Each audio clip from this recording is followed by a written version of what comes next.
Hey everyone, and welcome to another week of A Plus Wrestling here on A Plus Productions, your home of sports, entertainment, and wrestling. It is another glorious Sunday, and well, this week we are taking it to the round table, because that's what we do here on A Plus Wrestling. We love getting opinions because wrestling is so subjective, and we think that that is the best way to handle these types of shows. And there's so much to chat about, so much wrestling all around the world, and that is exactly what we're going to be doing here. We're going to be talking about the week that was and the week that will be pro wrestling. So this week, joining me, as always, Matt Ederer. Matt, how's it going? Very well, brother. Thank you for having me. Bonjour to all the listeners out there. We want tables. Clap, clap, clap, clap, clap. You're really trying to put that over. I love that.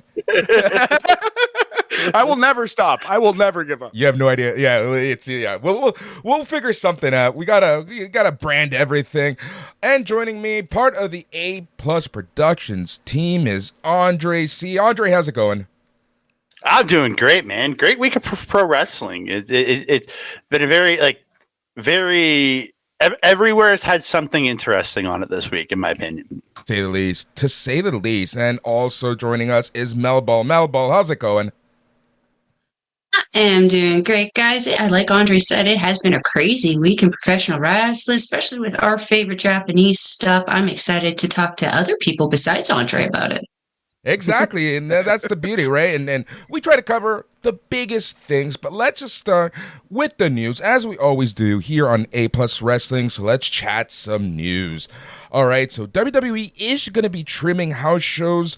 There's been a lot of changes over the past little while. This week, TKO president Mark Shapiro described that they're going to be shifting their thoughts and the number of house shows to about 200 events in the total year, which is a significantly lower from about 3-something from previous years. What's interesting is that if you look at their actual house show numbers until the end of the year, they actually only have 11 house shows from now until the end of the year. Matt, thoughts on that? I mean, it makes sense. They seem to be increasing the gates. It seems like every time you watch a WWE pay-per-view, they talk about, like, the gate record. This was the most tickets we've ever sold in this city or this city. So it seems like it's very popular right now, and they're charging a lot more money for these tickets. So it makes a lot of sense that they can cut down on the workload because they're making money hand over fist, right? At some point, there's a level of diminishing returns, and I feel like they're worried about hitting that. That's exactly it, right? Like, so, the thought process before was we got to grow the brand, go everywhere we humanly can. That was the Vince McMahon way of thinking. But WWE now is a global brand. They don't need to do this, We're going to be talking about how cities are bidding like the Olympics for pay-per-views. Like, it's absolutely insane right now. So they don't need to do as many house shows. And it also helps with the wrestlers, right? Like, they get a break. They're not breaking themselves. Mel, you're in agreement with me. Mm-hmm, very, very much so. I have always been very critical of what I refer to as the dementia era, which was whatever Vince McMahon was doing with the company. And I was always very critical, especially before AEW started, that the wrestlers didn't seem to have any kind of days off. You would hear people saying, oh, it's been 3, 4, 5 years since I've seen my family. And it's like, I hear that and I'm like, wow, professional wrestling is your passion and your love and your everything. I get that. But to be foregoing basic life kind of other things, I've always been kind of critical of. So it's nice to hear that they are taking that step to make sure that they can start managing their wrestlers, seemingly their wrestlers' mental health now, in regards to that kind of disconnect from the rest of the world that they've had up until this point. Yeah, that's exactly it, right? And I think there's an element of PR to it as well. Like you said, promoting that mental health, promoting kind of that work-life balance. I think there's a bit of that to it as well. Because let's be honest, there's a lot of PR that WWE kind of needs at this point. Andre, any thoughts on this? Yeah, and the fact that it's the house show business that's going to be reduced. Like, you're still gonna get your SmackDowns, you're gonna get your Raws, you're gonna get your pay-per-views, you're gonna get your NXTs, you're gonna get all that NXT going on the road. So even there's more traveling there. I've been to house shows over the years, many, and Well, I've had an odd couple cool matches here and there at house shows. It just does not have the same feel as going to a TV product, and that's I think that's what they're really trying to attract more of is promoting, getting you to the biggest thing so they can make the biggest amount of money, and that's not house shows. House shows you can't scale house shows to a super high level for ticket pricing in the world they're looking at now. Exactly, and kind of the world that we live in terms of the ticket to go to anything at this point. Concerts right now are just absolutely unreal pricing. If you looked at the prices for Survivor Series, my brother wanted to take his family, and they were for the cheapies, $300 each. Just for the one show, which is absolutely insane. The one downfall about less house shows is that if you live in middle of nowhere Ontario, like Sudbury or something, you're not gonna get a WWE show anytime soon. 1,000%. I saw many house shows growing up. It's a big reason why I'm a wrestling fan today. And it could be a long-term investment in that way. Another way it's an investment, Boris, is to give your talent reps, right? Which is why I think NXT should not stop doing house shows. Even if they're losing money on house shows in NXT, they should continue to do house shows because that's where you're learning the craft of professional wrestling. But should the Raw SmackDown roster be doing them all the time? I can see the logic in scaling that back. Yep. Speaking of the business of touring, Milwaukee Business Journal has a story up which notes that Sports Milwaukee is putting together a bid for WWE to bring the 2025 installment of Money in the Bank to the city. Like I mentioned earlier, cities are bidding on PLEs. So going, kind of mixing the two stories together, it's like, they're making hand over fist in dollars when it comes to their live events. So what's the point in killing everyone, in keeping everyone on the road, et cetera, et cetera, et cetera? So, yeah. Andre, thoughts?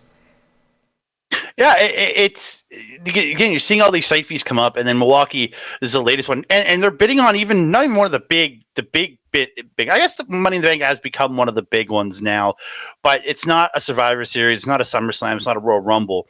They're going after Money in the Bank, and it's cool to see that even the random pay-per-views now are looking to get site fees. The company can make money this way, and it just means that ticket's going to be insanely expensive. We all know going there, but it's interesting to see that everybody wants to get into business with WWE/TKO now. It's one point in history let's stay away, but now it's like more, give us more, give us more. Yep. It's interesting what happens when you get rid of the problem. Things begin to flourish. Crazy concept, right? Works. Crazy concept. But there you go, Matt. Thoughts on Milwaukee and just the whole premise of cities bidding for WWE PLEs at this point.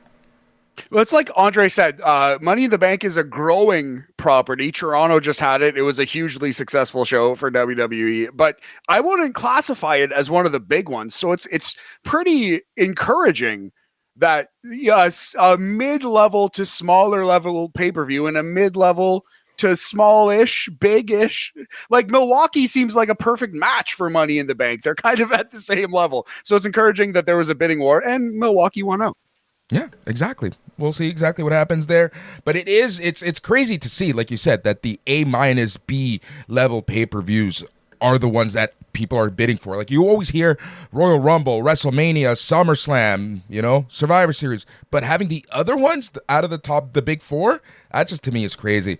All right, moving on. It appears that the Motor City Machine Guns have signed with WWE, and they are NXT bound. I would assume, if anything, they're going to be debuting on the CW. Andre, thoughts? Oh, dude, I've been watching both these guys since the early 2000s, watching them in TNA when they became the Motor City Machine Guns. I'm excited to see them go there, work. And that NXT tag division is hot right now. There's some great teams down there doing some great work. And what's going to be great, I feel like, yes, they're signing, but they're going to get a coach position too, I think, because you got these two guys with so many decades of experience between the two of them. They're going to be able to help evolve these tag teams there that are already doing phenomenal things into something just great down there. And see, the CW makes complete sense. Yep. Melball? Yeah, I mean, that actually was news to me. I didn't know that. I kind of echo the same sentiment as Andre. You know, been watching these guys for a hot minute, doing everything else everywhere else. They're kind of like, I don't want to say they're winding down their careers, but it certainly feels like it could be the beginning of that. And that being said, I don't watch WWE or NXT regularly, but I have heard from our regular partners, Astrid and Ed, on our local establishment that the tag division is on fire right now, and they can only get better with the addition of the Motor City Machine Guns.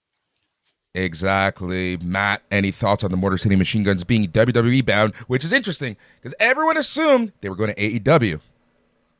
Yeah, no, there were rumors of like, where would they go? Where would they sign? Who's going to get them? And though on the surface, you might think they fit better with AEW just because of their output and their style, I kind of agree with Melball, our esteemed colleague. Like and you hate to say it, but in the twilight of their careers, it's true. In the phase where they're getting wrapped up, it makes so much sense to be in NXT, get their final appreciation, teach the other generation, the next generation, how to play this game, and also get a tag team title run and possibly end up on Raw or SmackDown as well, right? Like, I think this makes total sense. If I were booking NXT, I would have them win the tag team titles on their first day on the CW. Fraxium, current NXT tag team champions, put out the open challenge, have the Motor City Machine Guns answer the challenge and win the titles. I think they should do that right away.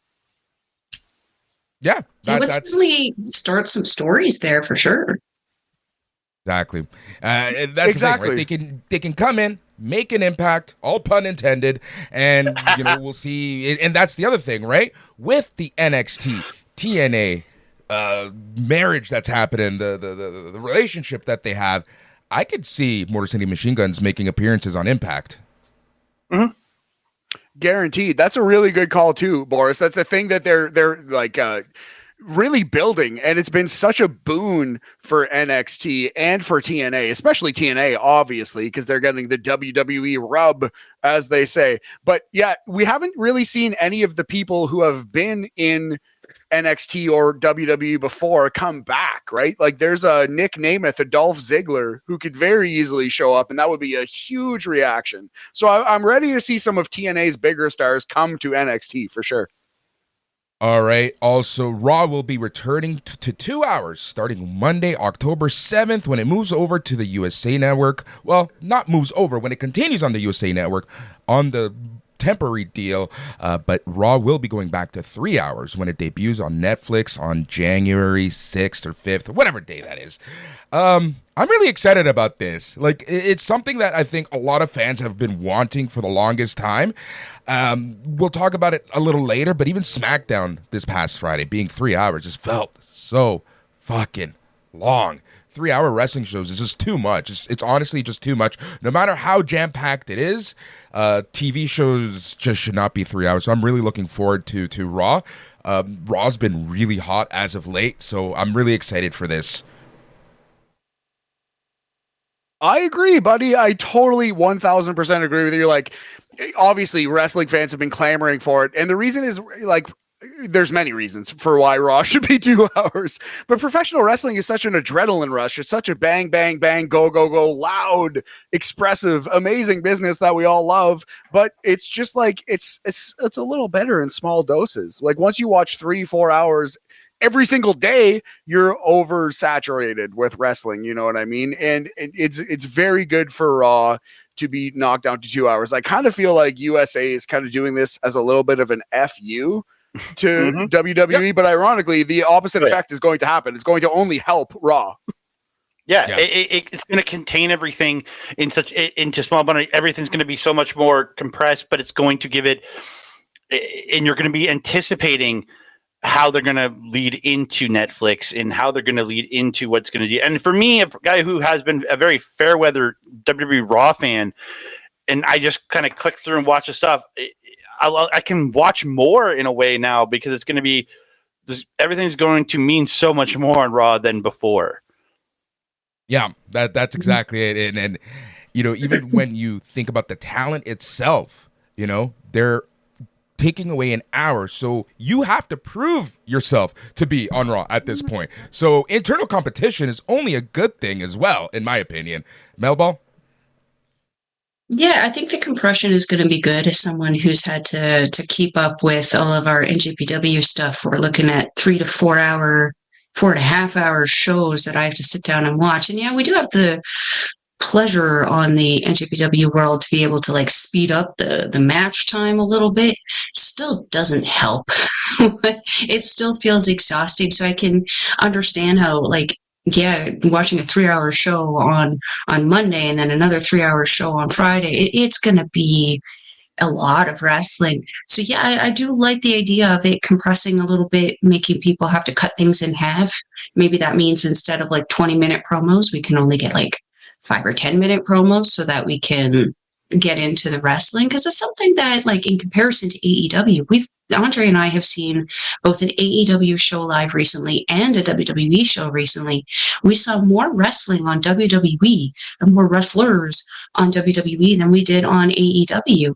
And even with the little promos in between, we still saw a lot more action, a lot more entertainment on WWE than we did on AEW. So I think it would be good for them. And I think it would be good for the creative department as well to kind of figure out ways to kind of congest things a little bit, make the point a little bit quicker and get on with the show.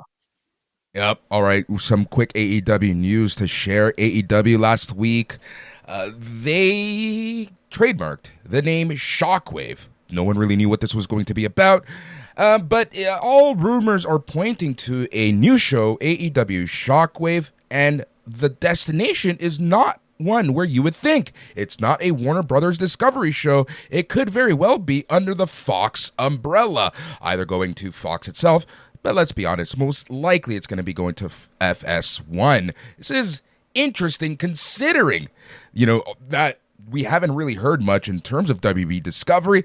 Is this like, Tony Khan kind of saying, look, we can make deals elsewhere, WB Discovery? What do you think, Matt? Well, that's part of it. It would be silly to assume it's not part of it. Like, obviously, he wants to kind of send those messages, send those arrows across the bow. And like, he talks about being the lesser brand, not that's the wrong word, but like the secondary brand, the competing brand. He compares himself. He does this, compares himself to Pepsi in terms of WWE being Coke. So obviously he's kind of sending a message, but I don't think that's the reason. The reason why they're doing this is because they're getting money, right? They have an overbloated roster. They have room for another show somehow. Is there word that this is going to like replace Rampage and or Collision, or is this going to be a brand new show on perhaps Thursday or a brand new day? Look, we don't know too much, but I would assume it is a brand new show. A new hour of AEW for most people not to watch. So I would think that. Sorry, I would just say I would think that would go on Thursday, and we're getting a little. We've already been oversaturated with AEW, but they have the talent. They certainly have the talent on the roster. Yeah, like I already most weeks skip Rampage as it is because unless like I see something a specific match I want to see on that show, I skip that, and then Collision's watched for me after the fact, so I can scroll through a lot of stuff. So in trying to keep and adding more hours to the week and with WWE and everything else and all the other stuff out there, it's just so much that it almost should be replacing a Rampage or something like that. It is what it should be doing. Yeah, that's or crazy concept. Put ROH on TV. Move it out of Honor Club. Crazy idea, but we'll see what happens. Melball, any thoughts on that?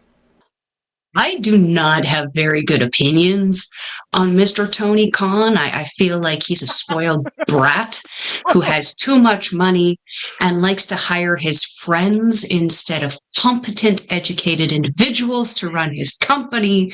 So, like, what is Tony Khan doing? I don't even think Tony knows what he's doing at this point. He's just doing shit for the sake of being able to say he did shit.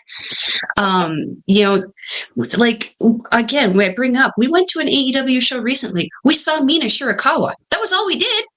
We only saw her. Guy brought her in from Japan to do absolutely nothing. So, like, yeah, I'm sorry if you're an AEW fan. I don't really have a lot of faith in your company right now, because after 5 years, you should be able to fill the stadium the same way at the same ticket prices as the WWE. We paid more to go to an AEW show, but there was half the amount of people there. Yeah, Tony, I don't know what you're doing, but like, figure your shit out, man. Exactly, like I've always said, right? He has so many smart people around him that, and I just hope at some point he actually starts listening to them. All right, we're going to be taking a quick break. When we do come back, we are going to be joined by Bob Kapoor in another state of, and this week we're going to be talking about the state of TNA wrestling. All right, so that is happening in just a few moments.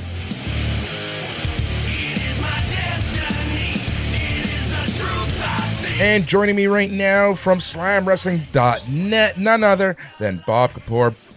Bob, how's it going? I'm doing well, my friend. How are you? I'm doing great. I'm doing great on this beautiful, beautiful weekend. Last week we had talked about the state of NXT. This week we want to talk about the state of TNA. TNA over the past few years have gone through a lot of changes, and I find that 2024 has brought even more changes. I wanted to talk to you kind of how you feel the direction of TNA is going. It's kind of funny because in some ways it's, TNA is maybe at in terms of exposure, in terms of its state, it might be at its highest point in some ways. In some ways, I think it's, if you look at 6 months ago when they changed their name back to TNA, or maybe not 6 months, maybe I guess 9 months now. I think in some ways it's lost some of its the momentum it was having in the last part of 2023. So I think it's a mixed bag. Yeah, it is a very much a mixed bag, right? It really depends who you ask. I know that there are some very pro Scott D'Amore folks who feel that TNA has lost, as the French say, I don't know what. And then there are some people who kind of look at the product and say, well, they're having bangers of matches on weekly TV. Their TNA Plus specials have been very good. Their pay-per-views have been very, very good.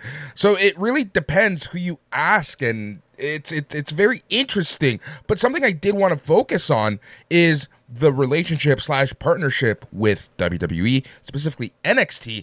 How do you feel that's been going? Do you think it's been favoring TNA? I think it's been helpful, certainly in getting exposure, although I wonder if it's more helpful to individuals than it is to the TNA brand or the TNA company overall. I mean, clearly you can't deny that Joe Hendry has achieved a new level of his career, through the NXT, crossover situation.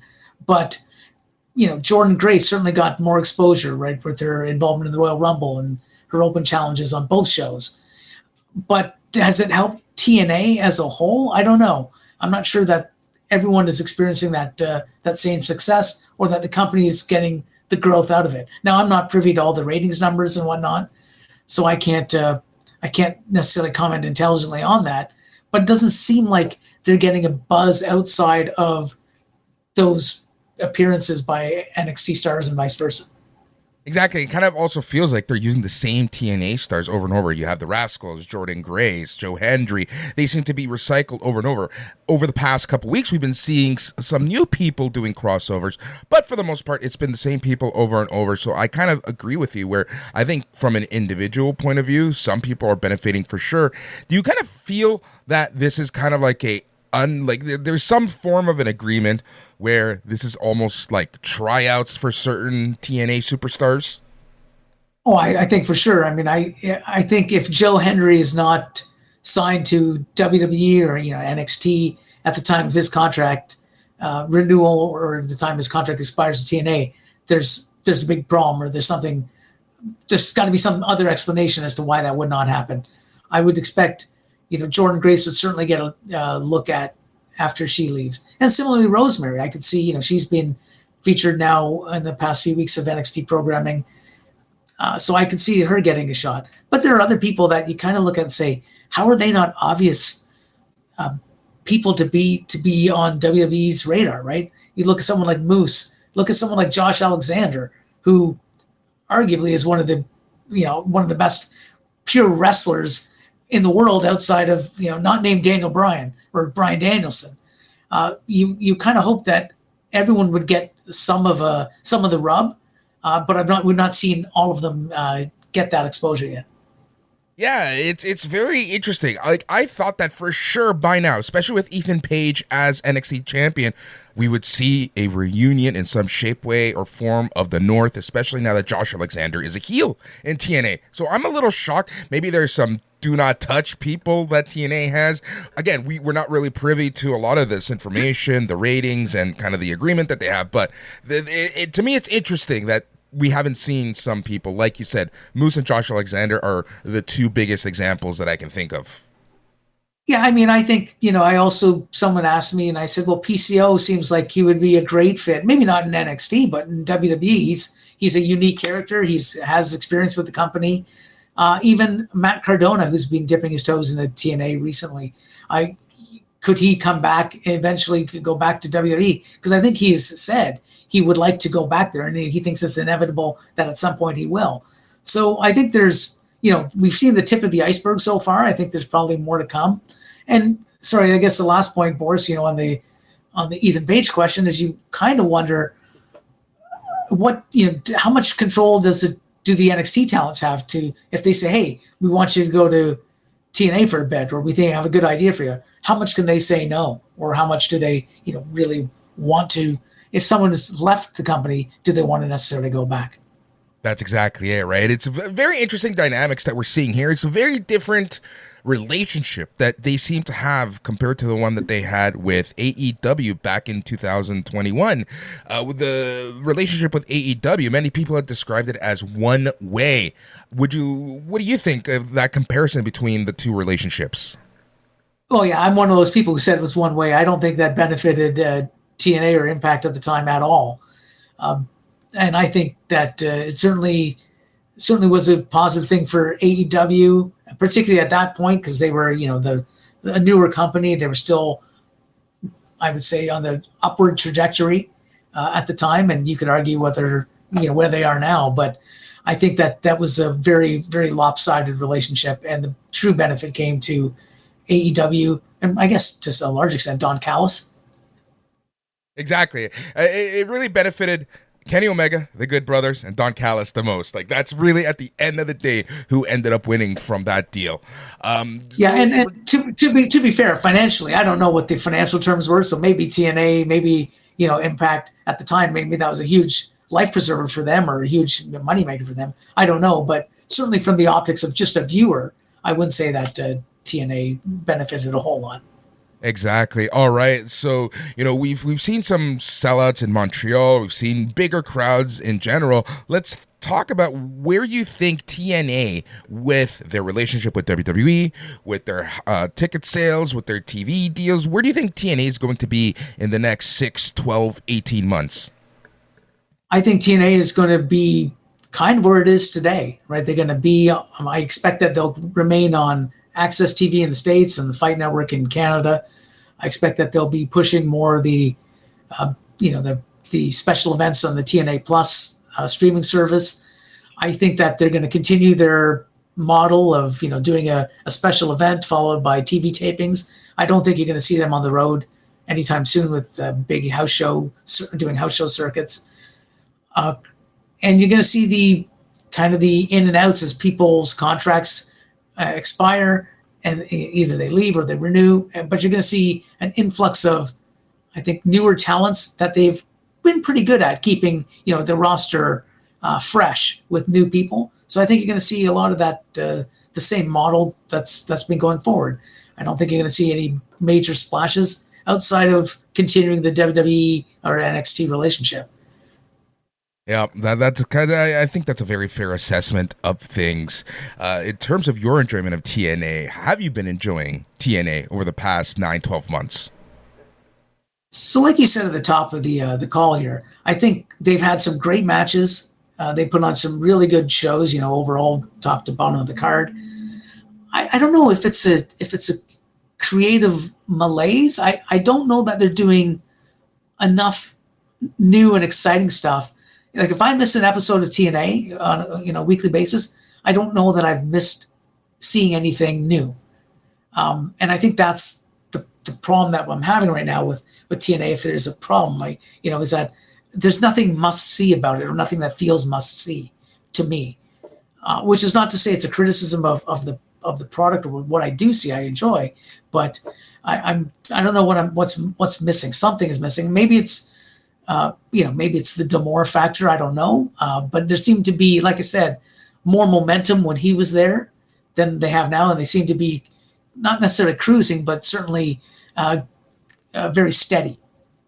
I find that it's a little complacent right now, right? Like they have this relationship with WWE NXT, and they're kind of just coasting and riding with it while having some good matches on the side. I don't see them building to anything big. Bob, we're a month away from Bound for Glory, their biggest show of the year, and there's nothing that's really exciting me saying this is must watch. This is a dream match. This is going to, put butts in seats. Yeah, I don't disagree. And I think, it's hard because when the approach is, bring in Nick Nemeth and he'll do some, he'll be a game changer. Well, he's been good. He's been certainly solid in the role, but he hasn't really changed the game. And unless they do something truly earth-shattering and bring in a name that you would never expect that person would go to TNA, if they can do that for Bound for Glory, and that's often the time when they bring in big names, even for short term. I mean, that might be the thing that takes him to that next level. I agree with you. Maybe the complacency. I think also the scheduling doesn't help them gain that momentum to build up to something, right? So we had the last Emergence just a few weeks ago, and we've got Victory Road coming up this weekend, and it seems like a very short time between special events. And you don't really get that chance to build that long-term story that, oh, wow, I can't wait to see this pay off in the, culminate in the feud in a big, big match. Yeah, it's been very, very, very quick turnarounds, and the TV has been, okay, put wrestler A and wrestler B together so that they can fight in the special in 10 days. It's very weird. It seems very AEW booking, for lack of a better term. But, I think the biggest takeaway is, we both feel that TNA is healthy. We both feel that TNA will obviously be around, and well, it's still watchable. But if you don't watch it, the beauty part is that Bob and myself have you covered over at slamwrestling.net. We watch it, so you don't have to, because we are I guess we're the only two people really doing the reports nowadays. I think so, and part of that too is the function of not everyone gets the channels that it's on. Exactly. So I mean it's hard to find if you don't already know where to look. But yeah, we do our faithful recaps. I think we're a great tag team in covering the product, and hopefully we'll actually get to go to one of the live events, maybe Montreal, and actually, or next time they come up north, and go see them live and do a live report. Exactly. I don't think you and I have actually watched wrestling together outside of AEW, but hopefully we can catch Impact some point here up north. Bob, thank you so much. You can catch all of Bob's work, like I mentioned earlier, at slamwrestling.net, the best place for news, interviews, reports, and so much more. That's slamwrestling.net. Bob, thank you so much. We'll have you back on very soon. Sounds good. Thanks for having me.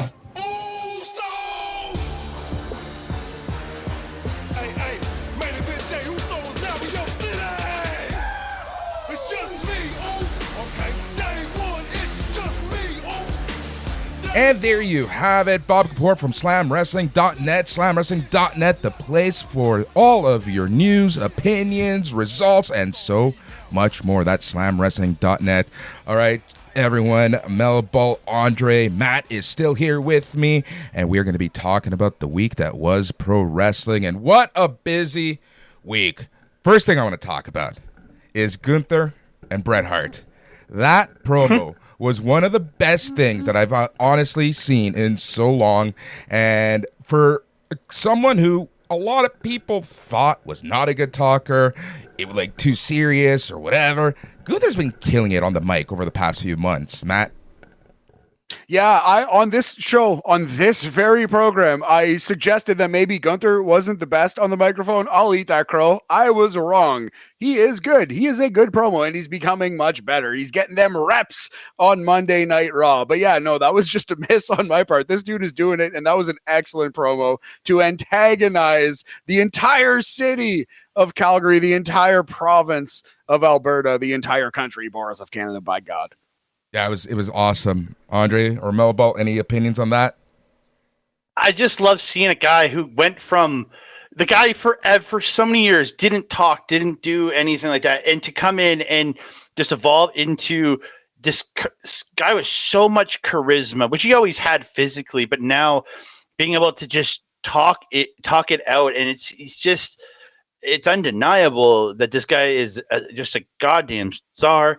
And the fact that he's up against Bret Hart with it all, who I am very critical on how he used to talk. I wasn't a fan of his style of promos back in the day. Some people were, but just to see him go up that way was absolute perfection. I agree with Andre. I was never really a big fan of Bret talking back in the day. I was more just shut him up, put him in the ring, let him do his thing. That's not a thing for him anymore. So he does have to kind of make up for that. With Gunther, sorry, pronunciation there.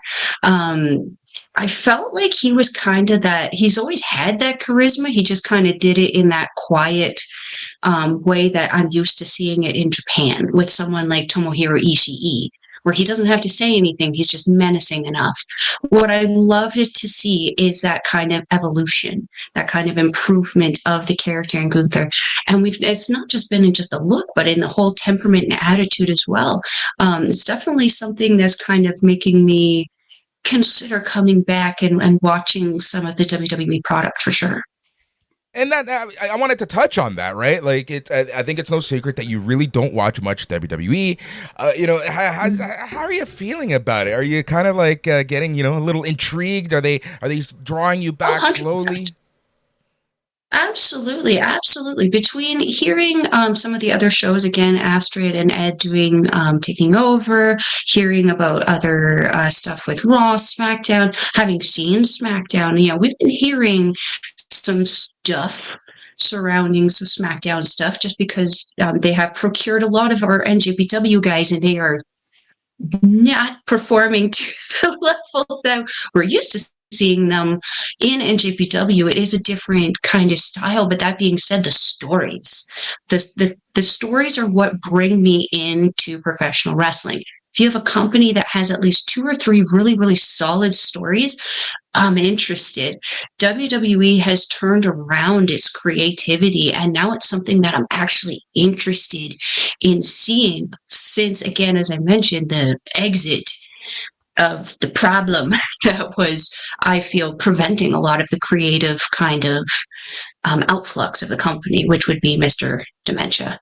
Yeah, and you bring up a great point, right? Like even on Monday, that tribute that they did to the Goodrow brothers, that is something that would never have happened under previous regimes, and everyone's agreeing with me right now. Yeah, 1,000%. That's just something Vince McMahon wouldn't have seen, literally or physically. He metaphorically would not have seen that to be a priority, but also he would not have seen that even happened on Earth. He was so pinpoint focused on WWE.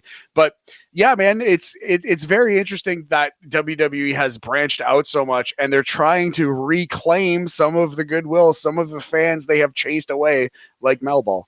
Yep. Look at even Dax. Dax started watching January 1st of this year after years and years of not wanting to give WWE a chance. Like in wrestling, never say never. It's what we constantly say here. Another thing, major takeaway about Gunther is that it looks like he's going to be defending his title against Sami Zayn soon. We just saw this program not too long ago. Andre, thoughts on that? If it lives up to the program they had before, I'm down, because like, watch that Mania match. It was one of the highlights of WrestleMania, was Sami Zayn versus Gunther, and that was a match going into Mania that I was like, okay, this looks like it's going to be like, I knew it was going to be solid in the ring, and they exceeded every expectation I had.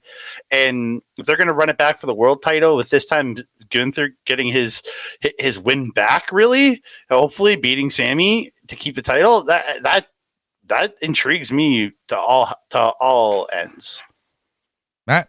What's fascinating is Sami Zayn is still relevant after all of this time, too. Like, I saw him a decade ago, the last time that I went and saw a live WWE show. And it's the same vibe, same Sami, same energy, same level, same athleticism. It's crazy. That loss to Roman Reigns in Montreal really didn't hurt him in the long run. That's all I'm saying. Mm. Matt, thoughts on Sami Zayn versus Gunther? Well, I still think that he should have won. But you're completely right. It did not hurt him. It did not hurt him at all. No, Andre nailed it, man. If it was so good last time, Gunther needs challengers. Sami Zayn needs something to do. Why not put them back together? This is a classic wrestling trope. This happens so often. Like, on the way up, somebody feuds with someone. It's very memorable. That person gets the Duke, and then when the other guy gets his world title, then you run the feud back, and Gunther gets his win back. Totally makes sense. It's going to be a great match. Probably we're seeing it. Bad Blood. That is October 5th in Atlanta, right? That's coming up. That'll be a good show, and that's going to be a good match. Yep. Let us move on to some NXT. Julia made her debut on NXT. I can't believe I am uttering those words. If anyone has been listening to me over the past God knows how many years, you know how much I adore the work of Julia, how much I adore everything about Julia. She is awesome. She is great. Melball, I'm throwing this one over to you. Andre, yeah, Jesus. When I heard about this, it kind of broke my heart at first, I'm not gonna lie, because Andre and I have been happily celebrating Julia for the last couple of years over on our channel, talking about her on Stardom Review, and now I have to watch NXT. Now I have to go over there and follow my girl, because, as you mentioned, she is amazing. There is no one who hits stronger, who hits more effectively, who combines that perfect styling of just technicality, power, but then she also throws these like random little lucha things in there to just throw you off when you think that you've caught on to her moveset. On top of that, she is absolutely stunningly beautiful, and I believe she's trilingual, speaking English, Japanese, and Italian. You guys don't understand the trifecta of just power, beauty, and perfect promo cutting that you guys have just gotten over there, but you're going to find out. You're going to find out today. She's going to be a superstar. She is going to be a superstar, facing 100%. Roxanne Perez on the CW as they debut on the CW NXT. That's going to be a great match, because the Roxanne Perez has just been killing it. A lot of people have been very critical of her heel work. I don't mind it. You know, it gives her some layers to her overall character. But yeah, I'm assuming that we're going to be seeing the return of Cora Jade helping Roxanne Perez. That's just my guess. But Andre, thoughts on Julia in NXT? I'm again, like Mel said, I'm a little disappointed because we lost her in Japan. But I'll say this: the best thing going in NXT right now is that women's division, because all the women just seem to be firing on every cylinder in your women's mid card division, your women's main title division. Everybody has been killing it, and Roxanne more than anybody. And I remember watching her when she was Roxy in ROH back, and just watching the evolution, how good she's gotten. And yeah, her heel work ain't the best heel work I've seen it from a female, but she's doing a really good job. And she's now name checked Julia. Julia showed up. She's name checked Stephanie Vaquer. Was it Delta? I think she name checked too. And like, to see that she's about to face off with Julia, and I personally want to see Julia win this title, but I don't see Julia losing here, because I think she needs to establish she's already established in a way, but she's not established fully to the North American crowd. And I think she needs the win here, which almost makes me sad for Roxanne. She's doing some of the best work she's ever done. Yeah, Matt. I agree. I think she's been pretty good as a heel, especially when she started, she wasn't so great. But if you actually watch the progression, she's gotten way more confident. I think she's a better promo as a heel than a babyface, much like 90% of wrestling. Like it's easier, as they say, to be a heel than a babyface. But she's like settling into the role very well. She's pretty good. I agree with Andre. I think Julia has to win the first match. I think she has to put her over, to put her on the level of an Asuka or a Kairi Sane or whoever else came over, like even a lot of the TNA wrestlers win. We just saw Jordan Grace beat Sol Ruka on NXT. Like, put her on that level at least. You got to. And then maybe they do a no disqualification match down the road, couple weeks, a month, next pay-per-view, whatever. And that's where Cora Jade comes in. Roxanne gets her title back, and we're off with whatever Julia's doing. But yeah, Julia's an incredible talent. Like, as everyone has said, beautiful, trilingual, just every tool in the toolbox, every arrow in the quiver that you could possibly need from a pro wrestler, Julia has. And more important than promo skills, physical confidence and charisma. The Gunther thing. Gunther hadn't really cut a good promo for until like recently, but he was a superstar in wrestling because he's got that charisma. You just want to watch him, and you can't take your eye off Julia when she's there. So great signing. I think she's going to win the title. Yep, let's switch things over to AEW. AEW Grand Slam is going to be in about 10 days, and they are doing a great job of building this card up. This might be the best built-up show that I've seen AEW do in so freaking long. Out of left field, Darby Allin is giving up his world title shot and actually putting it on the line against Jon Moxley. We also have Kyle Fletcher and Will Ospreay taking on the Young Bucks for the AEW World Tag Team titles. And we have Bryan Danielson taking on Nigel McGuinness. Who the hell would have thought that we see that match here in 2024? Andre. This is my indie fan dream. Like every all my eras of indie fanness, like watching all the random indies through alternative means over the years, is all coming to fruition. Watching ROH all those years, getting to see Nigel and Brian go again. Darby from his stuff with Evolve and just all the crazy stuff he did, and to see him go with Moxley, I can see this one getting bloody. And at least it has a reason to be bloody this time because it's Darby and Moxley. And then Will Ospreay teaming up with Kyle Fletcher to be a tag team. Because usually that's not the regular combination from the Empire. And Mark Davis did get a shout out from Ospreay on the show, which was nice because Fletcher said, I wouldn't want to team up with anybody else. And I go, what? You have a tag team partner in Mark Davis, but then Ospreay does say he's no Mark Davis, but he wants to team up with him. And to see him, I don't think they win it, but God, how I would love to see them take the tag team titles from the Young Bucks. Oh, please, God. Melball, any thoughts? Down with the Bucks. It's hunting season. I have been so over the Young Bucks for at least the last 7 or 8 years. I'm just at this point, they're like my John Cena from back in the days. Stop shoving them down my throat. That being said, though, I love Will Ospreay and I love Kyle Fletcher.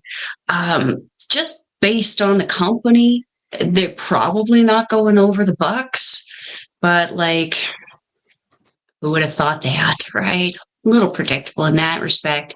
I am excited to see Nigel back in the ring. I do enjoy his commentary a lot, but I have missed seeing him in the ring. I'm not the hugest D-Bri-Bri-D-Dippity-Doo-Dah-Day. I never remember what his name is because I've been conditioned from it in WWE, and now I don't know. Who is this man? Yeah. Mr. B is what I call him now. I I'm excited to see him because I am actually gaining a lot more fandom for him. I didn't understand what the big deal was in WWE when he first came out into AEW. I still didn't understand what the big deal was. Then I saw him a few times in New Japan, and I was like, I can deal with this version. And same with Moxley. I can deal with New Japan version Moxley. Just something about the North American style that they come back to doesn't always kind of get me. But as Andre said, if Moxley is involved, chances are there's going to be blood. So, and especially Darby too, I feel like Darby already comes out bleeding in some way, shape, or form. Like he hits a box or something, trips on a skateboard on the way out, and he's already bleeding. So, like, yeah, I suspect that's going to be a pretty vicious match. But I've been able to stomach Darby's matches a little bit more since he got hit by a bus. I don't know if that's relevant to something, but like maybe it can get better if we revisit. I don't know. I think the bus thing proves that he is actually made of rubber. He's not a human, and so it's okay to watch him get tortured in these wrestling matches. Right? I mean, I can only watch a guy yeet himself through a glass plank so many times. Exactly. That's funny. Exactly. Yeah, but 2 weeks, 10 days time, AEW Grand Slam, taking it back to WWE Bad Blood. Cody Rhodes and Roman Reigns are teaming up to take on Solo Sikoa and Jacob Fatu. I'm really looking forward to this match, Matt. I wonder if they do the horseman beatdown, as they say, and Roman Reigns just immediately turns heel on Cody Rhodes. I bet they'll tease it. I don't think they'll actually do that. But yeah, this is a fun little intriguing main event. I think it's going to be baby faces just win over the big bad heels, and everyone, cheers and babies are thrown into the air, etc. Yeet the children. Always yeet the children. Yeah, eat the children. No, I have an opposite point on that because I feel like this is going to end with the bloodline winning, like this match, the heels going over, and then having this crazy beatdown on Roman, and this is where you get a Jay and a Jimmy Uso rolling in and reforming the original bloodline with Roman to set up War Games in November. Yep, that's honestly really what I good think call. as well. I think that's what's got that they need to get to War Games. So to me, kind of in the middle, like right now, it would kind of be the Empire Strikes Back, where the bad guys win, and then we go off into War Games, where who knows what's going to happen? Because at some point, I'm assuming The Rock is going to come back, and it makes sense for it to be War Games. But who knows? Regardless, it is intriguing TV happening back on the USA Network, SmackDown. All right, let's just jump to Japan, because October 5th, not only is it Bad Blood, but we are going to be getting a Stardom show with Timeless Toni Storm challenging Mayu Iwatani for the IWGP Women's title. I am fucking looking forward to this. Oh, God, yes! Like this happened. This all announced yesterday on their Stardom and Namba show, or the Namba Grand Fight, I think it was called. And I've watched a video of Tony making the challenge, and I'm like, yes, please. I've been waiting because the last time Mayu defended was actually at Ice Ribbon, so she hasn't actually defended on a New Japan or a Stardom show in a while. So I'm looking forward to it. And you're coming up against one of the legends of Stardom, and a woman who's coming off of probably one of the best women's angles in AEW in how long, to come back, rehab yourself, work in a program with arguably one of the best women in Stardom right now, Mayu Iwatani. That's going to be an absolutely tremendous match, and I think there is a small chance Tony could take that title. I wouldn't be surprised. Something tells me she's going to win. I don't know why, but my gut says she's going to win. Melball. I mean, is it your gut or is it Tony's influence that's telling you it's going to win? I every time that AEW is involved with another company in Japan, chances are AEW guys are going over. I was very pleasantly surprised, but also begging for Tetsuya Naito to gain back the IWGP title from Moxley when it was taken away from us. And to be honest, I don't, and Andre may disagree with me on this, but I look at the IWGP Women's Championship as one of the lesser titles in Stardom, just because it isn't defended as much and it's not sensationalized as much as the Strong Women's Champion or the World Champion right now, even though the World Championship kind of seems like a bit of a hot potato title right now. I do kind of look at that IWGP title as being, the KOPW title of Stardom. That being said, though, I feel like it's time for it to have a reinvigoration, if you will, and have an interest, especially because it's supposed to be their kind of international title that kind of is brought around other places. So I personally think that it would be a good idea to put that title on Tony for a little bit, just so that it could get some more clout, some more kind of presence and credibility behind the name of the title. But the match that's going to come with it, my goodness, you have just that unquestionable power of Toni Storm and that complete reckless disregard for her own personal health and safety in Mayu Iwatani. These two clashing is going to be just like a tidal wave and a tornado going at it. You don't know who's going to gain the upper hand. It's going to be a great match, and I think we're going to see another side of Toni Storm, right? Because we haven't seen Stardom Toni Storm since she came to North America, even in AEW, where she has the freedom to do more. We still see a WWE-ish Toni Storm. Maybe she's just been conditioned to that style now, but I have a feeling that we are going to see the old Toni Storm in Stardom against. It's going to be a great match against Mayu Iwatani. It's going to be so good. That's October the 5th. Melball, anything you want to talk about? So much to talk about Japan. We have Destruction and Kobe coming up soon. A bunch of Stardom shows. There's just a lot happening over the next few weeks. Anything that you want to bring up? I mean, just to add on to your point, I think we started to see the old Stardom Tony starting to come out in Mariah, as Mariah did kind of get that kind of bigger rub over in Stardom, winning that Goddess of Stardom title with Mina Shirakawa before coming over. I think their showdown where Mariah won the title was as a beginning of that new evolution, especially seeing that kind of, I would say, unhinged promo that Toni did afterwards, where she's just kind of skipping through the streets of London like, wee. I think we're going to start to see a difference in character for sure. And I really do hope that she brings that Stardom style back more with the women in AEW, because it can only add to the credibility of those women.